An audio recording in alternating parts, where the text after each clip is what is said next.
Hello guys. കഴിഞ്ഞ എപ്പിസോഡിൽ യോഗോന്ന് കുറേ വിദ്യകളൊക്കെ അടിച്ചു മാറ്റുന്നത് നമ്മൾ കണ്ടു. പക്ഷെ അത് വെറുതെ തലയിൽ വെച്ചിട്ട് കാര്യമില്ലല്ലോ. അത് ഉപയോഗിക്കാനും കൂടി പഠിക്കണ്ടേ. അപ്പോൾ ഇന്ന് നമ്മൾ കാണാൻ പോകുന്ന യോഗോൻ്റെ ഡെഡിക്കേഷനാണ്. ലൈബ്രറിയിൽ നിന്ന് കിട്ടിയ അറിവും മാസ്റ്ററായ ശിവബാങ് പറഞ്ഞു കൊടുത്ത ഉപദേശങ്ങളും വെച്ച് അവൻ കഠിനമായിട്ട് പരിശീലിക്കുകയാണ്. വെറുതെ മാജിക് പോലെ ശക്തി കിട്ടുന്നതല്ല, വിയർപ്പൊഴുക്കി നേടുന്ന ശക്തിയാണ് യോഗോൻ്റെത്. അവൻ്റെ മാസ്റ്റർ പറഞ്ഞ വാക്കുകൾ ഓർത്തെടുത്ത് ഓരോ മൂമെൻറ്റ്സും എങ്ങനെയാണ് പെർഫെക്റ്റ് ആക്കുന്നത് നമുക്ക് കാണാം. അപ്പം നേരെ കഥയിലോട്ട് പോകാം. അപ്പോൾ കഥ ആരംഭിക്കുന്നത് ലൈബ്രറിയിൽ നിന്നാണ്. ഞാൻ ടോട്ടലായി 156 മാനുവൽസ് സ്കാൻ ചെയ്തു. ഞാനോ നീ സ്കാൻ ചെയ്ത ആ മാനുവൽസൊക്കെ അനലൈസ് ചെയ്തിട്ട് നിൻ്റെ ഡാറ്റ സ്റ്റോർ ചെയ്ത് വെക്കുക. Yes master. ഇപ്പോൾ തൽക്കാലത്തിന് ഇത് മതി. ഇനി എനിക്കൊരു കാര്യം കൂടിയും ചെയ്ത് തീർക്കാണ്ട്. പിന്നെ യോബോണൊരു ഫ്ലാഷ് ബാക്ക് ഇങ്ങനെ ആലോചിക്കുന്നതാണ് നമ്മളെ കാണിക്കുന്നത്. ഞാനിപ്പോൾ നിന്നെ ഈ പഠിപ്പിക്കുന്ന ഡാൻസിങ് ബട്ടർഫ്ലൈ ടെക്നിക്ക് ഉണ്ടല്ലോ, അത് ഈ എൻ്റെ ഒരു ഡിമോണിക് കൾട്ടിൽ തന്നെ ടോപ്പ് 10ൽ വരുന്നതാ. ഇത്രയും വലിയൊരു ടെക്നിക്ക് പഠിച്ചു എന്ന് വിചാരിച്ച് നീ വലിയ സംഭവമായി എന്നൊന്നും വിചാരിക്കല്ലേ. നിനക്കെല്ലാം പെട്ടെന്ന് ക്യാച്ച് ചെയ്യാൻ പറ്റുന്നുണ്ട്. പക്ഷേ ഇത് മുഴുവനായിട്ടും മാസ്റ്റർ ചെയ്യണമെങ്കിൽ മറ്റുള്ള മാർഷൽ ആർട്സ് പോലെ തന്നെ ഇതിനും ഭയങ്കരമായിട്ട് പ്രാക്ടീസ് വേണം. 100 1000 തവണ എത്രയെന്ന് വെച്ചാൽ ചെയ്യണം. എങ്കിലേ ഇതൊന്ന് ഭയങ്കരമായിട്ട് കിട്ടുള്ളൂ നിനക്ക്. എല്ലാത്തിനും മേലായിട്ട് എക്സ്പീരിയൻസ് ആണ് ഏറ്റവും വലിയ അസറ്റ്. ഞാനും ഇതുപോലെ കുറേ എനിമീസിനൊക്കെ അറ്റാക്ക് ചെയ്തിട്ടാണ് ഇന്ന് ഈ കാണുന്ന പോലെ എൻ്റെ മാർഷൽ ആർട്സ് സ്കിൽസൊക്കെ പെർഫെക്റ്റ് ആയത്. അങ്ങനെ വെച്ച് നോക്കുമ്പോൾ ഈ അക്കാഡമിയാണ് ഏറ്റവും പെർഫെക്റ്റ് ആയിട്ടുള്ള സ്ഥലം. കാരണം ഇവിടെ പല പല സെക്ടറിൽ നിന്ന് വരുന്ന കുട്ടികളാണ്. അവർക്കൊക്കെ പല പല ടെക്നിക്കും ഉണ്ടാവുക. അതൊക്കെ അനക്കൊരു അഡ്വാൻറ്റേജ് ആണ്. അനക്ക് കഴിയുന്നത്ര എക്സ്പീരിയൻസ് ഇതൊന്നും നേടാൻ പറ്റും. എൻ്റെ സ്കിൽസൊക്കെ ഒന്നും കൂടി റെഡിയാക്കാൻ ഞാനവിടെ ഓഗ്മെൻറ്റഡ് റിയാലിറ്റി ഒന്നുകൂടി യൂസ് ചെയ്യണം. അത് വെച്ച് എനിക്ക് വൈഡായിട്ടുള്ള ബാറ്റിൽ സിനാരിയോസ് എക്സ്പീരിയൻസ് ചെയ്യാൻ പറ്റും. Perfect timing. പൊക്കോ. Yes sir. നിന്നെ കാണാൻ വേണ്ടി ആരോ വന്നിരുന്നു. എന്ത്? ആ, അത് കാര്യമാക്കണ്ട. ഇന്നെ കാണാനൊക്കെ ആൾക്കാർ വരേ. ആ, അതെന്തേലും ആവട്ടെ. അതിപ്പോൾ അത്ര ഇമ്പോർട്ടൻ്റ് ആയിട്ടുള്ള കാര്യമൊന്നും അല്ലല്ലോ. സെക്കൻഡ് എക്സാമിനേഷൻ പാസ്സായതുകൊണ്ട് ഇപ്പോൾ പേഴ്സണൽ ട്രെയിനിങ് റൂമൊക്കെ ഓപ്പൺ ആയിട്ടുണ്ടാവും. പെട്ടെന്ന് പോയിട്ട് വേണം ഈ അൾട്ടിമേറ്റ് ടെക്നിക്കൊക്കെ എനിക്ക് റിസീവ് ചെയ്യാൻ. യോവൂൺ അങ്ങനെ പേഴ്സണൽ ട്രെയിനിങ് റൂമിൻ്റെ അടുത്തേക്ക് എത്തിയതും അപ്പോഴാണ് ഗ്രൂപ്പ് 6ൻ്റെ ലീഡർ അവൻ്റെ മുന്നിലേക്ക് വരുന്നത്. ഡോർമെട്രി പോയപ്പോൾ അന്നെ കണ്ടില്ല. അതുകൊണ്ട് തന്നെ ഞാൻ കുറേ അന്നെ നോക്കി അരഞ്ഞു. ഇപ്പം എന്തായാലും എന്നെ കിട്ടി. Student number 7. ഇവനല്ലേ ആ സെക്കൻഡ് എക്സാമിനേഷന് ഗ്രൂപ്പ് 6നെ ലീഡ് ചെയ്തവൻ? നീ എന്തിനാടാ എന്നെ നോക്കണം? നീ ഒന്നും അറിയാത്ത പോലെ അഭിനയിക്കാൻ നിൽക്കണ്ട. നീയാണ് എൻ്റെ ഗ്രൂപ്പ് മെമ്പേഴ്സിൻ്റെ എല്ലാവരുടെയും കാല് നശിപ്പിച്ച്. നീ എന്താ ഞാനൊന്നും അറിയില്ലാന്ന് വിചാരിച്ചോ? ഓ, ഞാൻ കുറച്ച് തിരക്കിലാണ് ഡ്യൂഡ്. അവൻ്റെ ഉള്ളിൽ ഭയങ്കര ദേഷ്യമുള്ളതായിട്ട് എനിക്ക് സെൻസ് ചെയ്യാൻ പറ്റുന്നുണ്ട്. എന്തായാലും അവനൊരു ഫൈറ്റിന് വേണ്ടി നിൽക്കുകയാണെന്ന് തോന്നുന്നു. സ്വന്തം ഗ്രൂപ്പിനെ അങ്ങനെ അനാഥാക്കി പോണത് ആരുടെ തെറ്റാ? നിനക്ക് കുറച്ച് തൊള്ള കൂടുതലാണെന്ന് തോന്നുന്നു. എനിക്കറിയണ വേറൊരാളെ പോലെ ഈസി ആയിട്ട് പ്രൊവോക്ക് ചെയ്യാൻ പറ്റുന്ന ഒരാളല്ല അവൻ. സംഭവം ഉദ്ദേശിച്ച മുഖ്യത്തിനാണ് കേട്ടോ. പക്ഷേ എന്തായാലും അവൻ വീക്കും അല്ല. അവൻ എന്തായാലും കുറച്ച് സീരിയസ് ആയിട്ട് എടുക്കണം. അവർ രണ്ടുപേരും തമ്മിൽ ഫൈറ്റ് ചെയ്യാൻ വേണ്ടി നിൽക്കുന്നു. അപ്പോൾ ദൂരത്തുനിന്ന് ഒരാൾ ഹേ എന്ന് വിളിച്ചു പറഞ്ഞു. പക്ഷെ അവർ രണ്ടാളും അത് കാര്യമാക്കിയില്ല. അവർ രണ്ടാളും ഇന്നെ തീരെ മൈൻഡ് ചെയ്തില്ലല്ലോ. പെട്ടെന്നാണ് അവരുടെ രണ്ടാളുടെയും ഇടയിൽ പോയിട്ട് അയാൾ നിന്ന്. ഇനി നീ ആരാടാ?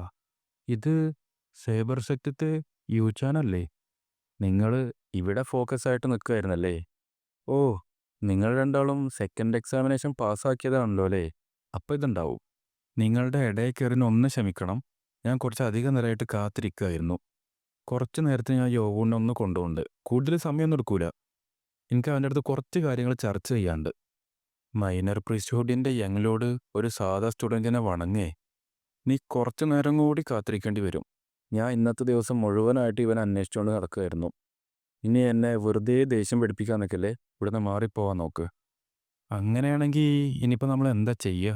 ഞാനും ഇവനെ കാണാൻ വേണ്ടി കുറേ നേരമായിട്ട് കാത്തിരിക്കുകയായിരുന്നു. നീ എന്താടാ എന്നെ കളിയാക്കുകയാണോ? അവന് ദേഷ്യം കുറച്ച് കൂടുതലാണല്ലോ. ആ, എന്തേലും ആവട്ടെ. ഗ്രൂപ്പ് 6ൻ്റെ ലീഡർ അറ്റാക്ക് ചെയ്യാൻ വേണ്ടി ഓങ്ങിയതും യുവച്ചാൻ അവൻ്റെ കൈയെടുത്ത് നേരെ മറ്റവൻ്റെ കഴുത്ത് കണ്ട് വെച്ചു. അതെങ്ങനെയുണ്ട്? യുവച്ചാൻ ഒരു സിമ്പിൾ മൂവ് കൊണ്ട് തന്നെ അവനെ സ്റ്റോപ്പ് ചെയ്തല്ലോ. ഇങ്ങനത്തെ ഒരു ഫൈറ്റിംഗ് ഫോം ഞാൻ ഇതിനൊന്നും കണ്ടിട്ടേ ഇല്ല. അപ്പോൾ അവൻ്റെ മുഴുവൻ ശക്തിയും പുറത്തെടുത്താൽ അവൻ എത്രത്തോളം സ്ട്രോങ് ആവുമെന്ന് എനിക്ക് ഇമാജിൻ ചെയ്യാനേ പറ്റുന്നുള്ളൂ. നാശം. അവൻ പ്രോപ്പറായിട്ട് റെഡി ആയിട്ട് പോലും ഇല്ല. എന്നിട്ടും അവൻ എന്നെ സ്റ്റോപ്പ് ചെയ്തല്ലോ. എൻ്റെ കൈയൊക്കെ ഭയങ്കര സ്റ്റിഫാണല്ലോ. ഓരോ സ്റ്റെപ്പ് വെക്കുമ്പോഴും എൻ്റെ ബാലൻസ് കുറഞ്ഞുകൊണ്ടിരിക്കുക. കണ്ടിട്ട് നിനക്ക് റിബിന് ഇഞ്ചുറി പറ്റിയ പോലെ ഉണ്ടല്ലോ. നാശം. അവൻ മറ്റുള്ള സ്റ്റുഡൻസിനെ പോലെയല്ല. എനിക്കിപ്പോൾ ഇഞ്ചുറി പറ്റിയിട്ടില്ലെങ്കിൽ പോലും എനിക്കവനെ തോൽപ്പിക്കാനേ കഴിയില്ലായിരുന്നു. ഞങ്ങൾക്ക് കുറച്ച് സമയം നിർത്താം. ഞാൻ എന്തായാലും കൂടുതൽ സമയം എടുക്കില്ല. ആ, എന്താന്ന് വെച്ചാൽ ചെയ്യേ. അവന് കുറച്ച് ചൂട് കൂടുതലാണല്ലേ. നീ ഇവനെന്താ എൻ്റെ അടുത്ത് വേണ്ടത്? അവൻ്റെ ഇൻറ്റൻഷൻ എന്താണെന്ന് എനിക്കറിയില്ല. പക്ഷെ ഇപ്പോൾ അവൻ്റെ ഒപ്പം ഫൈറ്റ് ചെയ്ത് കഴിഞ്ഞാൽ എനിക്ക് ജയിക്കാൻ സാധിക്കൂല. ഞാനോ ഓഗ്മെൻറ്റഡ് റിയാലിറ്റി മോഡ് ആക്ടിവേറ്റ് ചെയ്യേ. ഡാൻസിങ് ബട്ടർഫ്ലൈ ടെക്നിക്കിൻ്റെ ട്യൂട്ടോറിയൽ സെറ്റ് ചെയ്യുക. Activating augmented reality mode. നീ കൂടുതലൊന്നും പോണ്ട. ആ, നിൻ്റെ പാസ്റ്റ് വെച്ച് നോക്കുമ്പോൾ നീ ഇങ്ങനെയൊക്കെ ചെയ്തതിന് നിന്നെ കുറ്റപ്പെടുത്താനും പറ്റൂല. എന്നാലും നീ നിൻ്റെ ഗാർഡ് അപ്പ് ചെയ്യേണ്ട കാര്യമൊന്നുമില്ല. ഞാൻ ഇവിടെ വന്നത് എൻ്റെ ഹാഫ് ബ്രദറിൻ്റെ അടുത്ത് എന്നെ ഇൻട്രൊഡ്യൂസ് ചെയ്യാൻ വേണ്ടിയിട്ടാ. Nice to meet you brother. എന്ത്? അവൻ ബ്രദർ എന്നല്ല എന്നെ വിളിച്ച്? ഇവനെന്താ എന്നെ കളിയാക്കുകയാണോ? നീ എന്നോട് ദേഷ്യപ്പെടേണ്ട കാര്യമൊന്നുമില്ല. പക്ഷേ ആ 6 സെക്റ്റും എന്നോട് കാണിച്ച ദുഷ്ടത്തരം വെച്ച് നോക്കുമ്പോൾ നീ ഇങ്ങനെയൊക്കെ പെരുമാറുന്നത് നാച്ചുറലാ. ഓ, അപ്പോൾ നിനക്ക് ഇതൊക്കെ അറിയാമെന്ന് നീ സമ്മതിച്ചു. എന്നിട്ടും ഞാൻ നിന്നെ 2 കയ്യും നീട്ടി സ്വീകരിക്കുമെന്ന് നീ വിചാരിച്ചോ? ഏയ്, ഇല്ല ഇല്ല. നമ്മുടെ ആദ്യത്തെ കണ്ടുമുട്ടലൊന്ന് ഫ്രണ്ട്ലി ആയിക്കോട്ടെ എന്ന് വിചാരിച്ചു. അതാ, എനിക്കെന്നെ ഭയങ്കര ഇഷ്ടമാണ് കേട്ടോ. നമ്മൾ രണ്ടാളും സേബർ യൂസ് ചെയ്യാൻ പഠിച്ചുകൊണ്ടിരിക്കുകയല്ലേ. അതാണോ എൻ്റെ കാരണം? പക്ഷേ അത് മാത്രമല്ല, ആ മ്യൂസീഷ്യൻ സെക്റ്റത്തെ പെൺകുട്ടിയുടെ കയ്യ് നീ മുറിച്ചപ്പോൾ ഞാൻ ശരിക്കും ഷോക്കായിപ്പോയി. അതിനുശേഷം ഞാൻ ശരിക്കും നിൻ്റെ വലിയ സപ്പോർട്ടറായി മാറി മൈ ബ്രദർ. നിർത്തടാ നിൻ്റെ. നിനക്ക് എന്താ വേണ്ടതെന്ന് വെച്ചാൽ പറഞ്ഞിട്ട് പോവാൻ നോക്ക്. ഓ, എനിക്ക് കാര്യം പറയാല്ലാതെ ഇനി വേറെ വഴിയില്ല. നമ്മൾ രണ്ടാളും ക്ലോസ് ആവാൻ വേണ്ടി ഇനിയും കുറേ സമയം എടുക്കുമെന്ന് തോന്നുന്നു. ആ, എന്തായാലും ബ്രദർ, ഞാൻ പറയാൻ വന്നത് ചുരുക്കി പറയാം. നീ സേബർ സെക്റ്റിൽ ജോയിൻ ചെയ്യണമെന്നാണ് എൻ്റെ ആവശ്യം. നീ സർപ്രൈസ് ആയില്ലേ? നീ കാര്യമായിട്ട് പറയുകയാണ് അതൊക്കെ? ഞാൻ ആ മാനുവൽ ലൈബ്രറിയുടെ പുറത്ത് നിന്നെയും കാത്ത് ഇത്രയും നേരം നിന്നത് തമാശ പറയാൻ വേണ്ടിയല്ല. ബാക്കിയുള്ളവർക്കൊക്കെ എങ്ങനെയെന്ന് എനിക്കറിയില്ല. പക്ഷെ ഞാൻ നിന്നെ ഒരിക്കലും എൻ്റെ എനിമിയായിട്ട് കണ്ടിട്ടില്ല.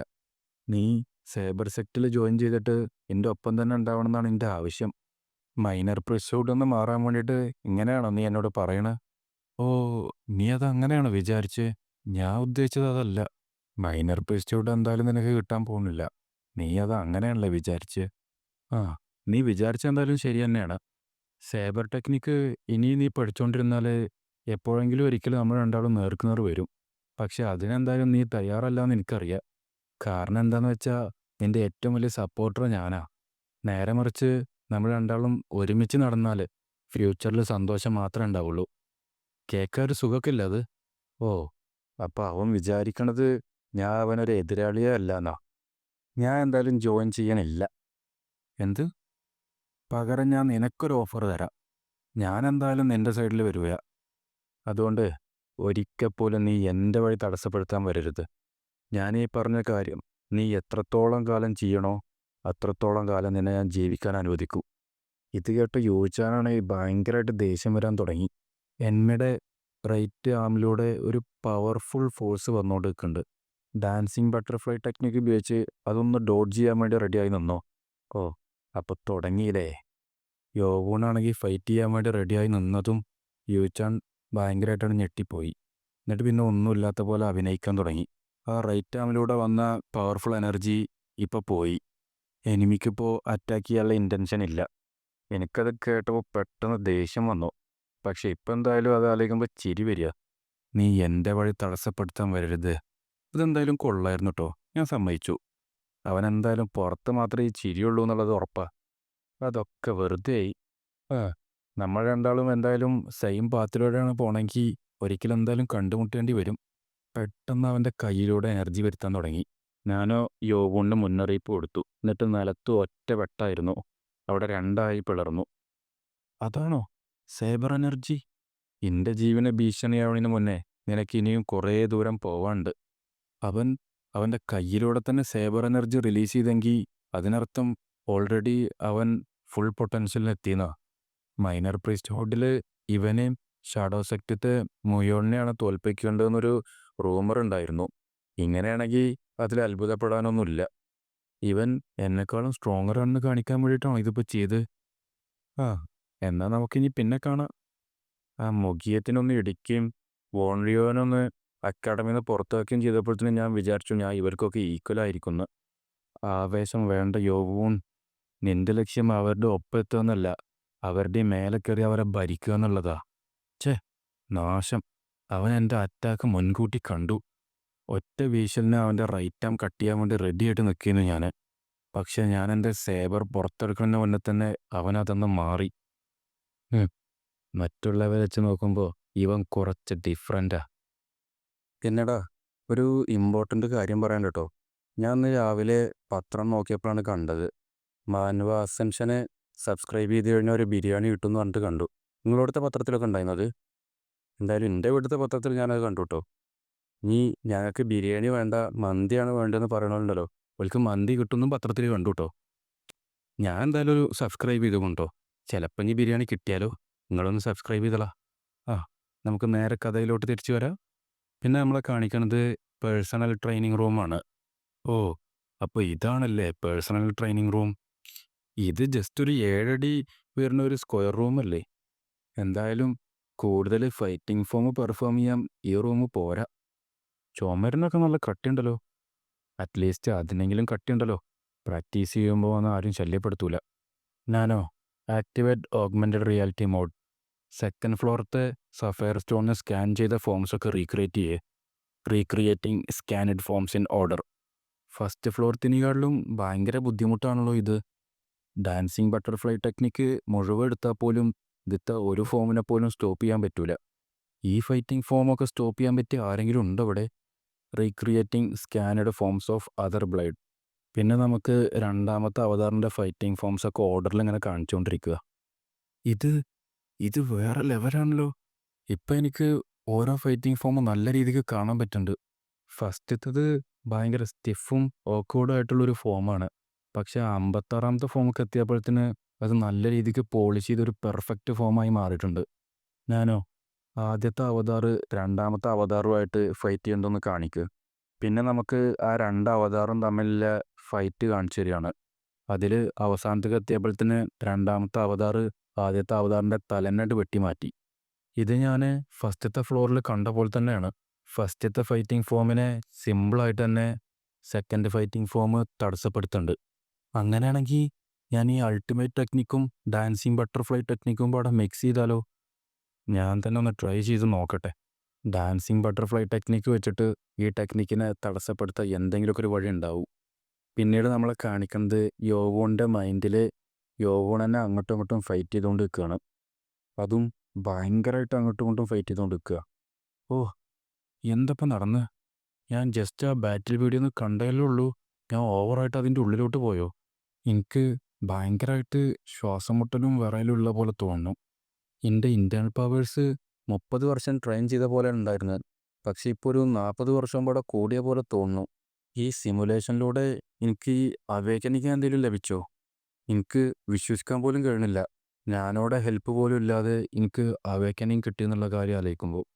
ഇതെന്തായാലും ഈ മൊരിയത്തെ തന്നെ വൺ ഓഫ് ദ ബെസ്റ്റ് ടെക്നിക്കാണ്. ഈ പുതിയ സ്ട്രെങ്ത് വെച്ചിട്ട് ഡാൻസിങ് ബട്ടർഫ്ലൈ ടെക്നിക്ക് ഒന്നുകൂടി നല്ല രീതിയിൽ ചെയ്യാൻ പറ്റുമെന്ന് തോന്നുന്നുണ്ട് എനിക്ക്. എനിക്കിപ്പോൾ വായുവിനെ തന്നെ ഷാർപ്പായിട്ട് കട്ട് ചെയ്യാൻ പറ്റുന്നുണ്ട്. അവേക്കനിങ് കാരണം ഇൻറ്റേർണൽ പവേഴ്സ് മാത്രമല്ല കൂടുകയെന്ന് തോന്നുന്നു. അല്ല, ഒരു മിനിറ്റ്. ഞാനിപ്പോൾ എൻ്റെ സ്വന്തം ക്യൂയിനെ തന്നെ മെറ്റീരിയലൈസ് ചെയ്തോ? ഒരു ഫുൾ സേബർ ഫോമിനെ മെറ്റീരിയലൈസ് ചെയ്യാൻ മാത്രമല്ല ഇൻറ്റേർണൽ പവേഴ്സിൻ്റെ അടുത്തില്ല. പക്ഷേ എനിക്ക് ഒരു ഡിമോണിക് ഡ്രാഗൺ മാർബിളും കൂടിയും കിട്ടും. അതും കൂടി ഞാൻ ആഡ് ചെയ്താൽ 60 വർഷത്തെ ഇൻറ്റേർണൽ പവേഴ്സായി എനിക്ക്. അതുണ്ടെങ്കിൽ എനിക്ക് യൂച്ചാൻ്റെ സ്കില്ലിൻ്റെ ഒപ്പം എത്താൻ പറ്റും. ഞാൻ എത്ര നേരമായി ഇവിടെ നിൽക്കാൻ തുടങ്ങിയിട്ട്? നിങ്ങൾ 2 മണിക്കൂറായി ഇവിടെ നിൽക്കാൻ തുടങ്ങിയിട്ട്. 2 മണിക്കൂറോ? അത്രയും നേരമോ? എനിക്കാണെങ്കിൽ ഓൾറെഡി ഡോർമെട്രി പോകേണ്ട സമയമായി. അതുകൊണ്ട് തന്നെ ആ ഇൻഫർമേഷൻസ് മൊത്തം ട്രാൻസ്ഫർ ചെയ്യാനുള്ള ടൈമില്ല ഇപ്പോൾ. Transfer the first form, 45th form and 56th form of the sapphire stone to my brain. അതൊക്കെ ട്രാൻസ്ഫർ ചെയ്ത് കൊടുത്തു. ഈ സെൻസേഷനൊക്കെ എപ്പോഴാണ് ഞാനൊന്ന് യൂസ്ഡ് ആയി വരിക? ഈ ഇൻഫർമേഷൻസൊക്കെ ട്രാൻസ്ഫർ ചെയ്യാൻ എത്ര സമയം എടുക്കും? ഏകദേശം 10 മണിക്കൂറോളം എടുക്കും. എന്ത്? 10 മണിക്കൂറോ? ഓ! ഇത് ഡാൻസിങ് ബട്ടർഫ്ലൈ ടെക്നിക്കിനെ വെച്ച് നോക്കുമ്പോൾ ഹയ്യർ ലെവലിലൊരു മാർഷൽ ആർട്സാ. അതുകൊണ്ടാവും. ഇതിലിനി എനിക്ക് ഒന്നും ചെയ്യാനില്ല. ഞാൻ എന്തായാലും നാളെ രാവിലെ നേരത്തെ എണീക്കാം. ഇപ്പം ഞാൻ ഡോർമെട്രിക്ക് പോട്ടെ. അപ്പോൾ ഫ്രണ്ട്സ്, ഇന്നത്തെ എപ്പിസോഡ് ഇവിടെ നിർത്തുകയാണ്. പിന്നെ ആരും ആ ബിരിയാണിയുടെ കാര്യം മറക്കണ്ട കേട്ടോ. എന്തായാലും അങ്ങനെ കഠിനമായ പരിശീലനം ഫലം കണ്ടു. മാസ്റ്ററിൻ്റെ വാക്കുകളൊക്കെ കേട്ടുകൊണ്ട് ഞാനോടെ സഹായത്തോടെ യോഗൂൺ എന്തായാലും ആ വിദ്യയൊക്കെ മാസ്റ്റർ ചെയ്തു. ഇപ്പം എന്തായാലും യോഗൂണ് ശരിക്കും ഒരുങ്ങിക്കഴിഞ്ഞു. ശരീരം കൊണ്ടും മനസ്സുകൊണ്ടും അവൻ 3ാം പരീക്ഷയ്ക്ക് തയ്യാറാണ്. ഇനി എന്തായാലും വരാൻ പോകുന്നത് വെറും മത്സരങ്ങൾ മാത്രമല്ല, വലിയ യുദ്ധങ്ങളാണ്. ഈ ട്രെയിനിങ് സീനൊക്കെ നിങ്ങൾക്ക് മോട്ടിവേഷൻ ആയോ? ആയെങ്കിൽ താഴെ ലൈക്ക് ചെയ്യാൻ മറക്കണ്ട. അപ്പോൾ അടുത്ത എപ്പിസോഡിൽ കാണാം. Bye bye.